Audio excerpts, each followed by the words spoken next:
এক রুদ্ধশ্বাস সময়ে আপনাদের স্বাগত জানাচ্ছি। মধ্যপ্রাচ্যের আকাশ কালো ধোঁয়ায় ঢেকে গেছে। ইসরায়েলের মাটিতে ইতিহাসের সবচেয়ে বড় ও ভয়াবহ হামলা চালিয়েছে ইরান।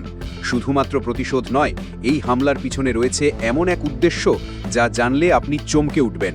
কি সেই গোপন পরিকল্পনা যা পুরো মধ্যপ্রাচ্যের মানচিত্র বদলে দিতে পারে? জানতে হলে শেষ পর্যন্ত আমাদের সাথেই থাকুন। সোমবার রাতের এই দৃশ্য ভোলার নয়। ইরানের ছোড়া একের পর এক ক্ষেপণাস্ত্র আঘাত এনেছে ইসরায়েলের প্রাণকেন্দ্র তেল আবিবে। চারিদিকে শুধু আগুন আর ধ্বংসের ছবি। ইরান এই হামলাকে তাদের ইতিহাসের সবচেয়ে বড় ও তীব্র বলে দাবি করেছে। হামলার ভয়াবহতায় তেল আবিব ও তার আশেপাশের এলাকায় ক্রমাগত বেজেছে বিপদ সংকেত।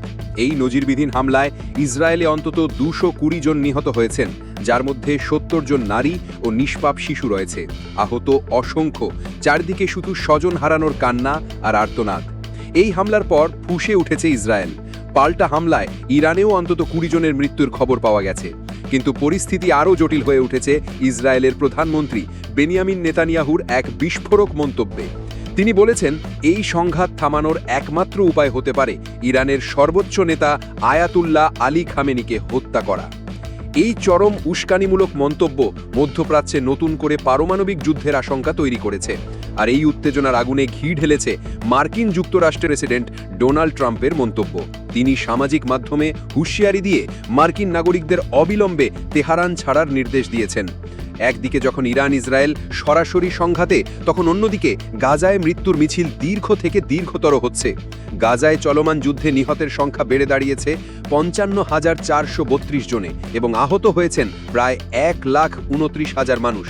এই সংঘাতের শুরু হয়েছিল গত 7ই অক্টোবর, যেদিন হামাসের হামলায় ইসরায়েলে প্রাণ হারান 1,139 জন এবং প্রায় 200 জনকে জিম্মি করা হয়। কিন্তু এখন মূল প্রশ্ন হলো, ইরানের এই হামলা কি শুধু 7ই অক্টোবরের প্রতিশোধ, নাকি এর আড়ালে রয়েছে আরও বড় কোনো খেলা?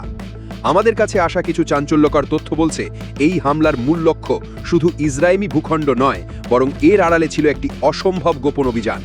ধারণা করা হচ্ছে, ইসরায়েলের হেফাজতে থাকা ইরানের একজন শীর্ষ পরমাণু বিজ্ঞানীকে মুক্ত করা বা তাকে সরিয়ে দেওয়াই ছিল এই ভয়াবহ হামলার মূল উদ্দেশ্য। যদি এই তথ্য সত্যি হয়, তবে এটি কোনো সাধারণ হামলা নয়, এটি একটি স্নায়ুযুদ্ধের উচ্চ বিন্দু। ঠিকই শুনেছেন, একজন পরমাণু বিজ্ঞানীকে ঘিরে এই সংঘাত। যদি তাই হয়, তবে নেতানিয়াহুর খামেনিকে হত্যার হুমকি এবং ট্রাম্পের হুঁশিয়ারি এক নতুন মাত্রা পায়। এর অর্থ, পর্দার আড়ালে এমন কিছু ঘটছে যা বিশ্ব এখনো জানে না। এই সংঘাতের শেষ কোথায়? বিশ্ব কি আরও একটি বিধ্বংসী যুদ্ধের দ্বারপ্রান্তে দাঁড়িয়ে? প্রতিটি মুহূর্তের আপডেটের জন্য চোখ রাখুন আমাদের পর্দায়। পরবর্তী খবরে যাওয়ার আগে নিচ্ছি একটি ছোট্ট বিরতি।